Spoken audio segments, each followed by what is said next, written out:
Welcome to ArangeWave. Today we're talking about the Auto Filter LFO. Okay, so here's a synth loop that we have, and we have some automation on the frequency on this auto filter. So let's give it a listen.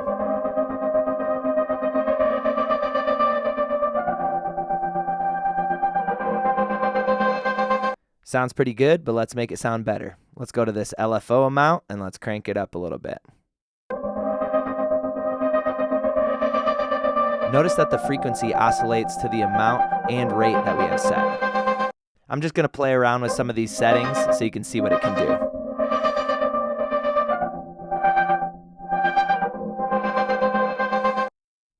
Let's mess with the rate knob.